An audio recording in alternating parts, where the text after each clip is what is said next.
Hello everyone. Last video में हमने बात करी थी मेंडल की हिस्ट्री के बारे में, मेंडल का फेलियर और मेंडल का सक्सेस। ठीक है, वो हमने लास्ट वीडियो में बात की थी।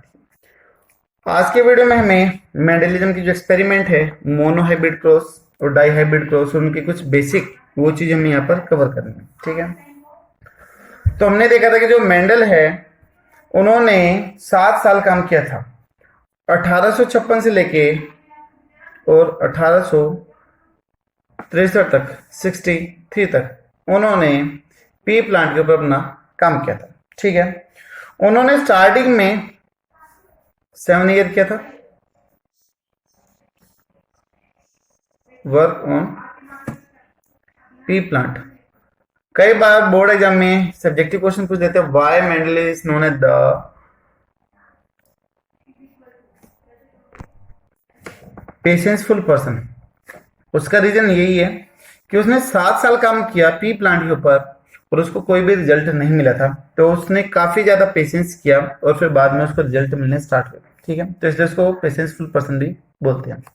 दूसरा, मेंडल ने तब काम करना स्टार्ट किया था पी प्लांट के ऊपर, तो इनिशियली मेंडल ने 34 वेराइटीज ली थी पी प्लांट की।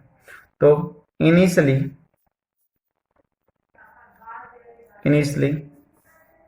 मेंडल took 34 वेराइटीज ली। उसके बाद में तब प्रॉपर रिजल्ट नहीं मिले, कंफ्यूजन होने लगे, तो उन्होंने 22 वेराइटीज ली एंड फाइनली ही select only 7 pair of varieties. 7 pair बोला है, तो एक पेयर में 2, तो टोटल वेराइटीज कितनी हो जाएगी? 14 वेराइटीज हो गई। ठीक है, तो यहां पर हम ये लिख सकते हैं 7 पेयर ऑफ वेराइटीज, या फिर हम लिख सकते हैं 14 वेराइटीज। तो बात एक ही रहेगी। ठीक है, अभी कौन कौन से इन्होंने कैरेक्टर लिए थे, कौन कौन से ट्रेट लिए थे, वो चीज हमें यहाँ पर देखनी है। तो मेंडल ने कैरेक्टर सेलेक्ट करे थे कितने? 7। वो वेराइटीज या फिर ट्रेट कितने लिए थे? वो थे 14। तो वो कौन कौन से थे वो यहाँ पर देखते हैं। तो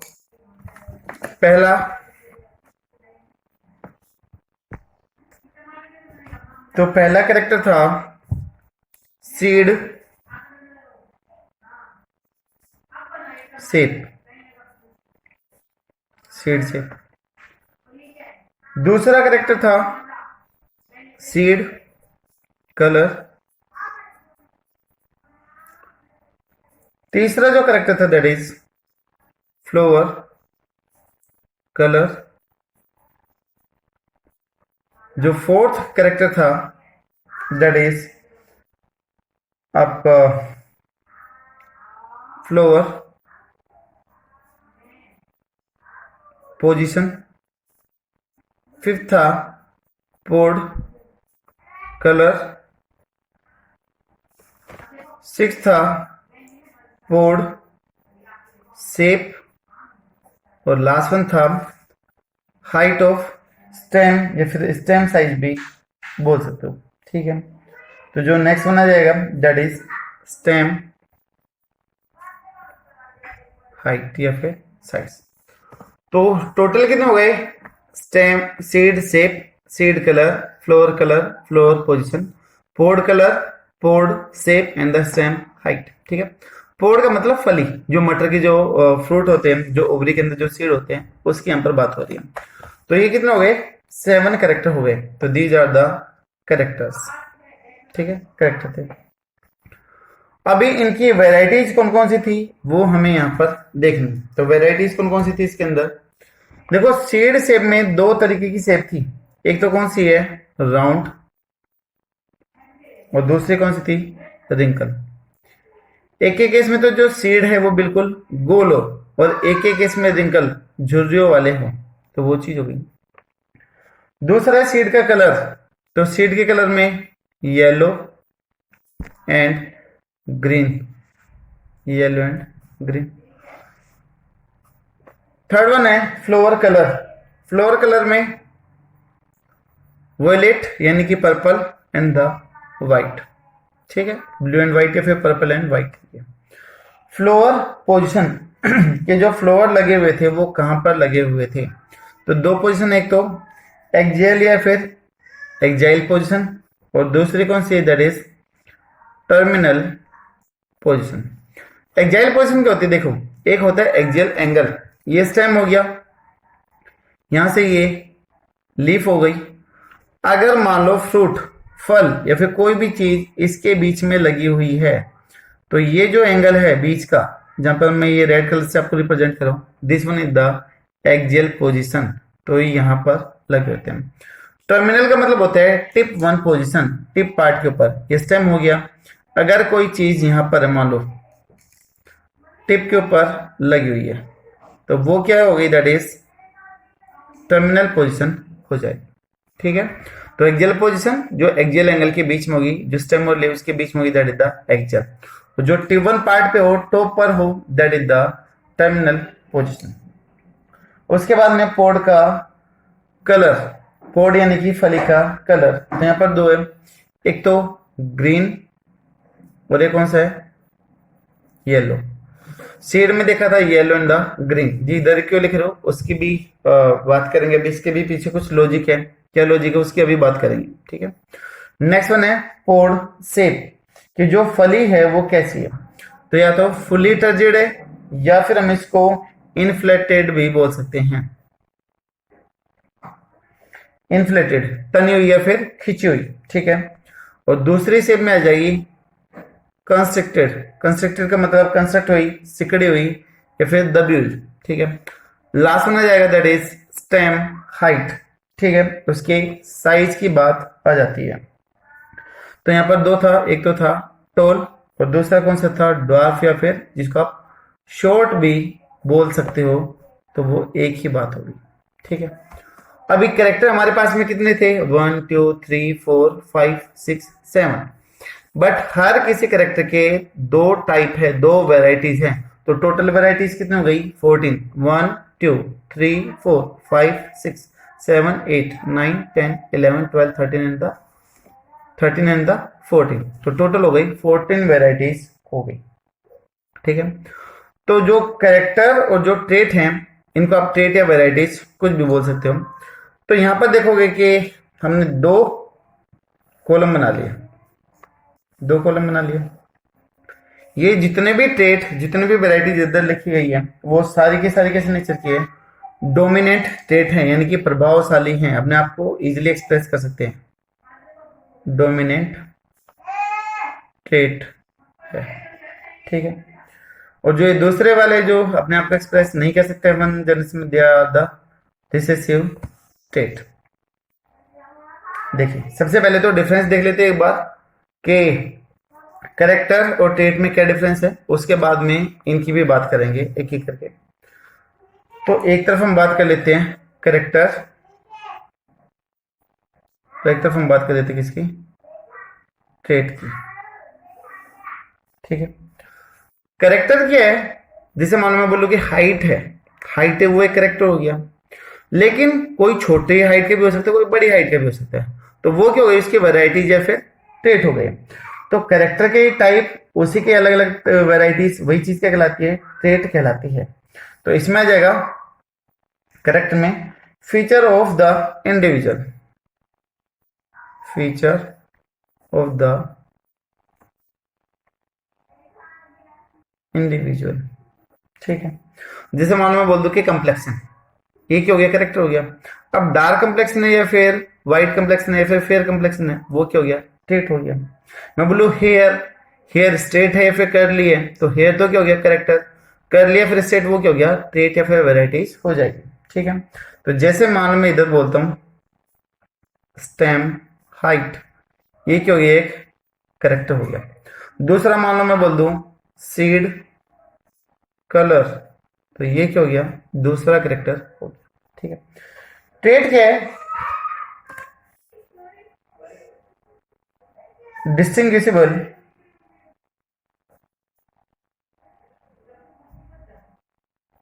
डिस्टिंग्विशेबल या फिर डिफरेंट फीचर ऑफ ए, ये अलग पॉइंट है ना, feature of a character and it's detectable variant. Detectable variant यानी कि हम उन जो वेरिएंट हैं, जो अलग अलग टाइप है, उसको हम इजीली क्या कर सके, वेरीफाई कर सके, उसको डिटेक्ट कर पाए, तो वो चीज क्या कहलाएगी, ट्रेट कहलाएगी। जैसे स्टेम हाइट की अगर हम बात करें तो स्टेम हाइट के दो ट्रेट हो जाएंगे। एक तो कौन सा हो गया, टॉलनेस,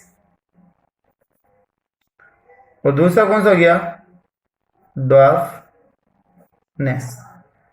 तो ये दो ट्रेट हो गए किसके, कैरेक्टर स्टेम हाइट के, ठीक है। इसी तरीके से जो दूसरा हमारा कैरेक्टर था सीड कलर, उसमें भी दो टाइप आ जाएंगे। कौन कौन सा था, येलो सीड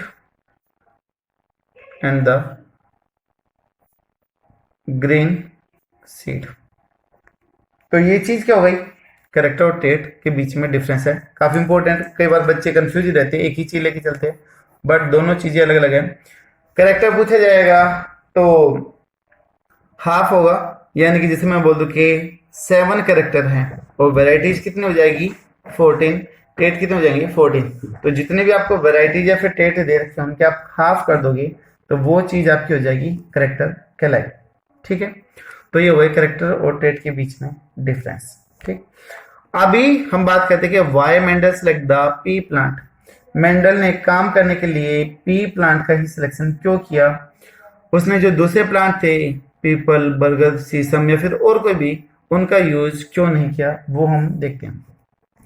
तो नेक्स्ट हमारा टॉपिक आ जाएगा, that is why Mendel select the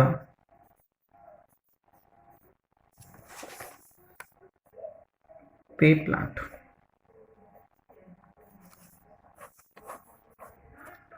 pea plant का सिलेक्शन क्यों किया। पहला पॉइंट, पहले बोर्ड एग्जाम में काफी बार ये क्वेश्चन पूछा जाता था सब्जेक्टिव के अंदर, बट अभी नहीं पूछते हैं, लेकिन फिर भी देखते हैं। पहला, जो पी प्लांट है उसके कैरेक्टर इजिली डिस्टिंग्विशेबल थे, कॉन्ट्रास्टिंग नेचर के थे, अलग अलग थे, तो इजिली आइडेंटिफाई हो पाते थे। जैसे मान लो मैं बोलूं black white, thick thin, day night, एक दूसरे के अपोजिट हैं, तो वो हो गए कॉन्ट्रास्ट हो गए एक तरीके से, ठीक है। तो कॉन्ट्रास्टिंग कैरेक्टर थे। तो P has many distinct, clear, contrasting,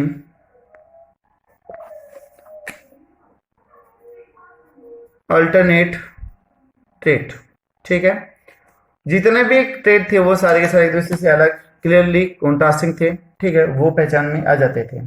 जैसे कि राउंड रिंगल, कॉन्ट्रास्ट हो गए, गोल एक रिंगल वाला है, yellow green, violet white, axile terminal, हर कोई अलग अलग है, तो ये आपके कॉन्ट्रास्टिंग नेचर के कहलाते हैं। दूसरा रीजन पी प्लांट को सिलेक्ट करने का, जो पी प्लांट है उसकी लाइफ साइकिल कैसी है, छोटी है, एक ही सीजन में वो कंप्लीट हो जाती है, तो short life cycle, complete in only one season, सिर्फ और सिर्फ एक ही ग्रोइंग सीजन में अपनी लाइफ साइकिल को कंप्लीट कर सकती है। इस वजह से तो हमें यहाँ पर ज्यादा लंबे टाइम तक वेट नहीं करना पड़ेगा, एक बार में हमें वहां पर जनरेशन मिल जाएगी। थर्ड पॉइंट, ये large number of seed produce करती है, तो जो प्रोजेनी नंबर है वो काफी ज्यादा हाई है, तो हम इजिली उनके ऊपर एक्सपेरिमेंट कर सकते हैं, डाटा एक्यूरेसी के चांसेस होंगे ज्यादा होंगे। तो थर्ड पॉइंट आ जाएगा large number of seed production, एक बार में काफी ज्यादा सीड की प्रोडक्शन हो रही है, तो वहां पर रिजल्ट बेटर आएंगे, क्योंकि हमें एक्सपेरिमेंट करने के लिए, कैलकुलेट करने के लिए काफी सारी प्रोजेनी मिल चुकी है, ठीक है। जो फ्लोर है वो कैसे है, P का जो फ्लोर है दैट इज द बाइसेक्सुअल है, तो P इज बाइसेक्सुअल, तो we can perform both self pollination and cross pollination. अपनी मर्जी से हम सेल्फ या फिर क्रॉस पोलिनेशन कर सकते हैं। तो ये इसका फायदा होगा। एक आपने पढ़ा था आर्टिफिशियल हाइब्रिडाइजेशन, तो वो भी हम इसके अंदर करवा सकते हैं। तो मेन है कि बाई और क्रॉस पोलिनेशन जो भी हमें यहाँ पर करवाना होगा वहां हम यहाँ पर इजीली इसको कर सकते हैं। अगर सेल्फ पोलिनेशन की बात करें तो ये बर्ड पोलिनेशन शो करता है, यानी कि फ्लोर के मैच्योर होने से पहले ही वो पोलिनेशन करवा देता है। अगर हमें क्रॉस पोलिनेशन करवाना है तो हमें इमस्कुलेशन करवाना होगा, यानी कि जो इमेच्योर फ्लोर है उसमें से स्टेमन को कट करके निकाल देना होगा, तो वो कहलाता है इमस्कुलेशन, जो हम पहले पढ़ चुके हैं सेकंड चैप्टर में हाइब्रिडाइजेशन में, आर्टिफिशियल हाइब्रिडाइजेशन में पढ़ चुके हैं। ठीक है, तो सेल्फ पोलिनेशन की बात हो रही है यहाँ पर। सेल्फ पोलिनेशन में it show the bird pollination, it show the bird pollination.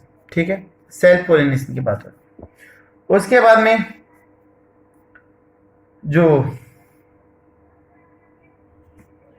Chromosome number है वो इसमें कैसे है, कम है। तो क्रोमोसोम नंबर अगर इसमें कम है तो हमें स्टडी करने में भी ज्यादा दिक्कत नहीं आएगी। तो less number of chromosomes, chromosome के नंबर क्या है यहाँ पर, कम है, तो जिसकी वजह से स्टडी करने में भी ज्यादा प्रॉब्लम नहीं आती। ठीक है, और क्या फायदे थे, और स्मॉल साइज था,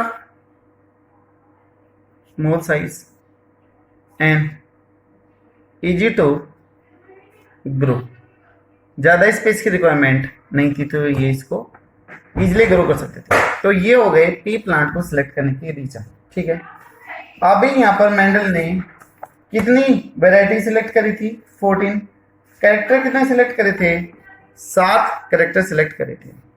बट अगर हम बात करें कि कौन सा कैरेक्टर किस क्रोमोसोम पे था, तो हम यहाँ पर बात कर सकते हैं।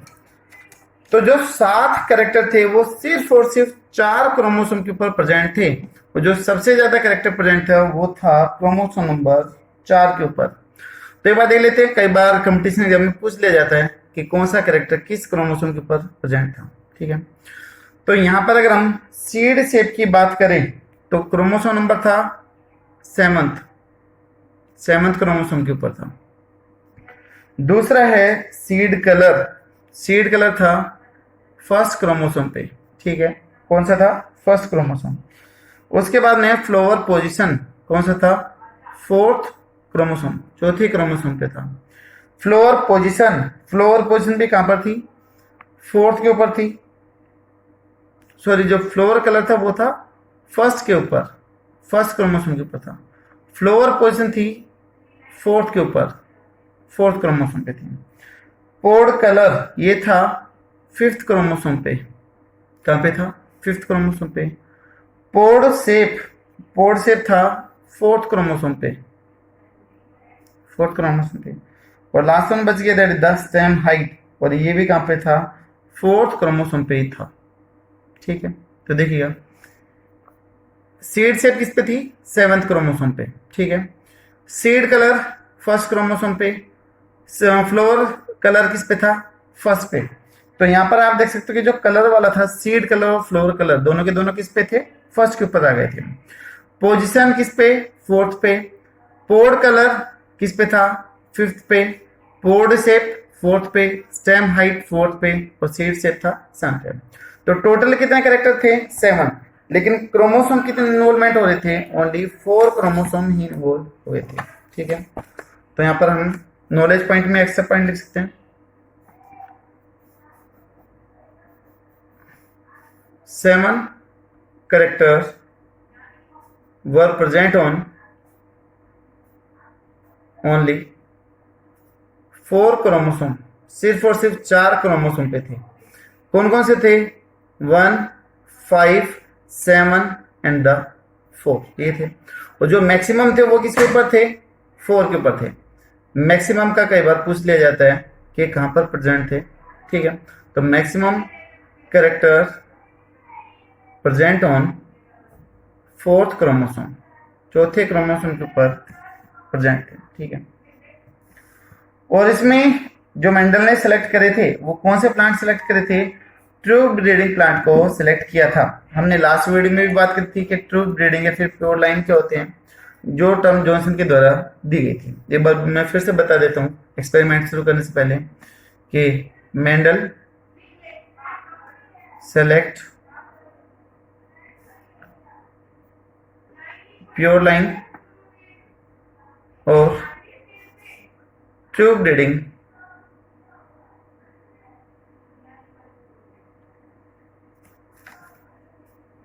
पी प्लांट या फिर पी लाइन भी बोल सकते हैं, ठीक है। अगर किसी प्लांट को आप सेल्फ पोलिनेट करवाओ और वो हर बार खुद के ही जैसे प्लांट दे दे तो उसका बोलते हो ट्रू ब्रीडिंग या फिर आप उसको प्योर लाइन बोल सकते हैं।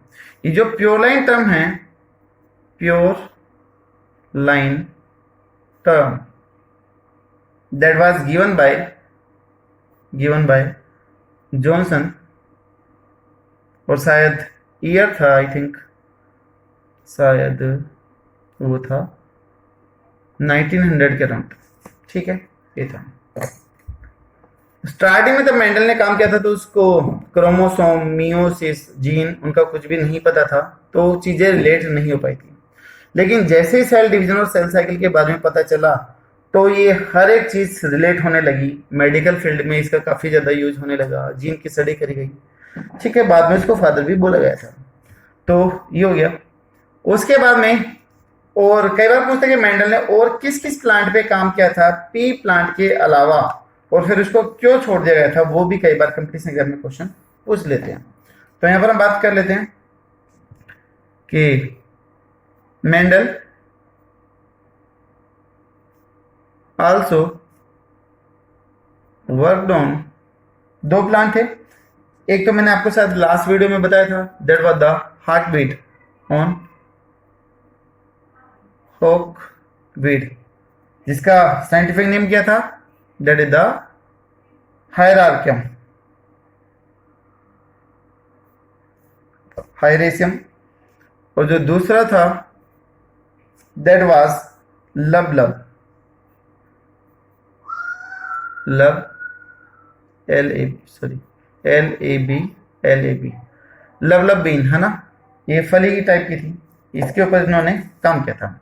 बट इन दो के ऊपर था 1 और 2। फिर इनके ऊपर काम करना बंद क्यों कर दिया?